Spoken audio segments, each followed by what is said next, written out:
পবিত্র ঈদুল আজহা সামনে রেখে চাঁদপুরের মতলব উত্তর উপজেলায় জমে উঠেছে কোরবানির পশুর হাট। উপজেলার বিভিন্ন স্থানে স্থায়ী ও অস্থায়ী মিলিয়ে ১৯টি পশুর হাট বসেছে।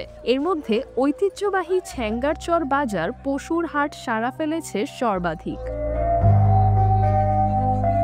উপজেলার এসব হাটে দেশি জাতের গরু ছাগল সহ নানা প্রজাতির পশু কেনাবেচা হচ্ছে। ৩ জুন মঙ্গলবার দুপুর ১২টা থেকেই ছ্যাঙ্গারচর বাজার পশুর হাটে ক্রেতা বিক্রেতার উপচে পড়া ভিড় দেখা গেছে। বড় আকৃতির গরু এবং স্বাস্থ্যবান পশু ক্রেতাদের নজর কাড়ছে। জনপ্রিয় হাটগুলোর মধ্যে রয়েছে ছ্যাঙ্গারচর বাজার গেহাট, কালীর বাজার, আমতলা গরুর বাজার, কালীপুর বাজার, বেলতলি বাজার সহ আরো অনেক অস্থায়ী হাট। হাটগুলোতে প্রতিদিনই ভিড় বাড়ছে।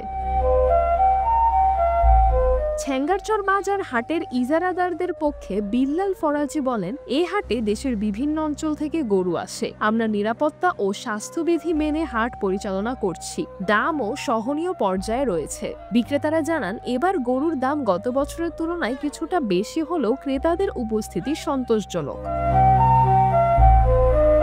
সবচেয়ে বেশি গরু কেনাবেচা হচ্ছে ১ লাখ থেকে ৩ লাখ টাকার মধ্যে। মতলব উত্তর উপজেলা প্রাণী সম্পদ কর্মকর্তা ডাক্তার শ্যামল চন্দ্র দাস বলেন, প্রতিটি হাটে ভেটেরিনারি টিম কাজ করছে। পশুদের স্বাস্থ্য পরীক্ষার, টিকাদান এবং সচেতনতামূলক প্রচার চালানো হচ্ছে। মতলব উত্তর থানার officer in charge OC Mohammad Rabiul Haque বলেন, প্রতিটি হাট মনিটরিং করা হচ্ছে। আইন শৃঙ্খলা রক্ষায় পুলিশ মোতায়েন রয়েছে। জাল টাকা লেনদেন, পশু চুরি বা বিশৃঙ্খলা সৃষ্টির চেষ্টা করলে কঠোর ব্যবস্থা নেওয়া হবে। মতলব উত্তর উপজেলা নির্বাহী কর্মকর্তা ইউএনও মাহমুদা কুলসুম মনি বলেন, প্রতিটি হাটে পর্যাপ্ত পরিমাণ ব্যবস্থা গ্রহণ করা হয়েছে। পুলিশ, আনসার সহ প্রয়োজনীয় ফোর্স মোতায়েন রয়েছে। অসাধু ব্যবসায়ীদের বিরুদ্ধে কঠোর ব্যবস্থা নেওয়া হবে।